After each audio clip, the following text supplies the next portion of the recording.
आपने इंडिया की सबसे बड़ी शादी देखी, अपनी शादी प्लान कर चुके हो या आपकी शादी हो चुकी है। आप भी चाहते हो कि शादी एक ऐसा माहौल है ना जहाँ पे सबको खुशी मिले, लेकिन सबको खुशी देने के लिए पैसा भी भर भर के आपके पास होना चाहिए। क्योंकि आज अगर एक मिडिल फैमिली अपनी शादी प्लान करने जा रही है, अपने बच्चे की शादी प्लान करने जा रही है, तो एटलीस्ट मिनिमम 15 लाख तक जो है वो खर्च करते ही करती है। अगर उसे बहुत सारी चीज़ों का ध्यान ना रखना पड़े तो भी। अब बहुत सारी चीज़ों से मतलब आप समझ सकते हो, अदर जो साइड थिंग होती है शादियों में वो अलग बात है। लेकिन नॉर्मल अगर इतने पैसे आपके पास हो तो आप अपनी शादी को बहुत अच्छे से प्लान कर पाओगे, जहाँ पे बाकी सारे तिगड़म ना हो तो। अगर आप अपने 20s में हो, 25 में है, तो एकदम से आप इतने पैसे इकट्ठा नहीं कर पाओगे। और ऐसा देखा जाता है कि जैसे आपकी जॉब लगती है, 2-3 साल बाद आपकी शादी प्लान हो जाती है और फिर आपके घर वाले जोर जबरदस्ती से आपके लिए एक शादी का पर्सनल लोन बड़ा आपके सर पे थोप देते हैं। आप शादी करते हो और उसके बाद से लोन चुकाने में अगले 4-5 साल गुजार देते हो। लोन चुक जाता है,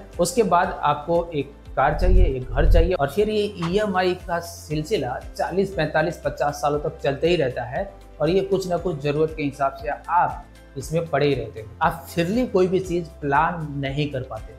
ये तो हुई आपकी कहानी जो आपके साथ हो चुकी है या होने वाली है, अगर आप एक मिडिल क्लास फैमिली में बिलोंग करते हो तो। अब अगर आप चाहते हो कि आपका बच्चा इन सारे सर्कल से ना गुजर के डायरेक्टली एक हैप्पी मैरिड लाइफ एंजॉय करे। आप कहोगे कि आपका बच्चा तो अभी 5 साल का है, 3 साल का है, 10 साल का है। हाँ, उसी एज में है, तभी ये प्लानिंग आपको स्टार्ट करना है। क्योंकि अगर आपके घर वालों ने उस एज में आपकी शादी प्लान की होती तो शायद जो मैंने सर्कल बताया उस सर्कल में आप नहीं पढ़ते। ये किस तरीके से हो सकता है? जैसे एज्यूम करते हैं कि आज अगर आपको अपने बच्चे की शादी करानी है और बाकी सारे कोई भी तिगड़म नहीं रखना है, आपके पास एटलीस्ट 15 से 20 लाख रुपए होने चाहिए, तब आप एक अच्छा सा अरेंजमेंट करके बिना किसी को नाराज किए हुए, सबको खुश करते हुए एक अच्छा सा शादी आप करा पाओगे। लेकिन अगर आपका बच्चा अभी 5 साल का है और 25 साल की एज में आपको उसी शादी करानी है, यानी कि अगले 20 सालों में आपको ये शादी अरेंज करनी है, और अगले 20 सालों में आप टारगेट करते हो कि आपके पास हर साल की 1-1 लाख रुपए इकट्ठा कर जाओगे तो 20 लाख हो जाएगा।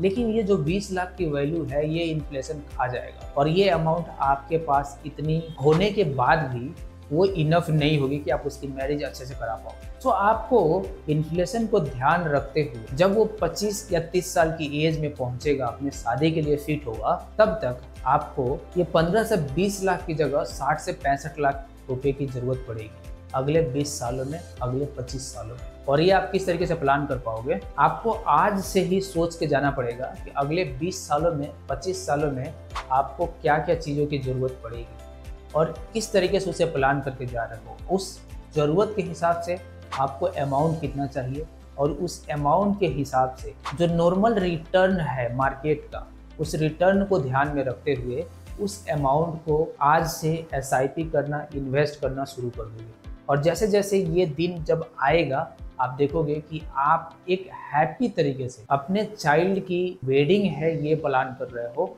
और आपको किसी बात की टेंशन की ज़रूरत नहीं है कि उसे किसी तरीके का पर्सनल लोन लेना पड़ेगा या फिर आपको किसी तरीके से पर्सनल लोन लेके उसकी मैरिज अटेंड करनी पड़ेगी या अरेंज करनी पड़ेगी।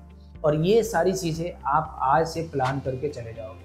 अब बहुत सारे लोग कहेंगे कि ये 20 साल का जो टाइम होता है, ये बहुत ही लंबा टाइम होता है, इतना जल्दी नहीं है हमें प्लान करने की। लेकिन ये 20 साल कब निकल जाएंगे आपको पता भी नहीं चलेगा। इस बात से आप ध्यान में रख सकते हो कि अगर आप पिछले 4-5 सालों से जॉब कर रहे हो, तो आप याद करो कि आपका जो 9-10 था वो किस तरीके का था, किस तरीके से प्लानिंग आपके घर वालों ने की। अगर उस टाइम पे बहुत अच्छे से प्लानिंग की होती तो आज जो आपकी शादी हो रही है या हो रखी है, वो कितने अच्छे से हो सकता था। इस चीज़ को इग्नोर मत करना, इस चीज़ पे एक बार गौर करना, ध्यान देना, और फिर देखना किस तरीके से ये स्मूथ तरीके से आपकी लाइफ को मेंटेन करके चला जाएगा, जहाँ पे आप अपने लाइफ के बड़े बड़े इवेंट्स को अच्छे तरीके से मैनेज कर लोगे। अगले 12-15 सालों में आने वाले हैं, उनको आज से प्लान करके जाओ।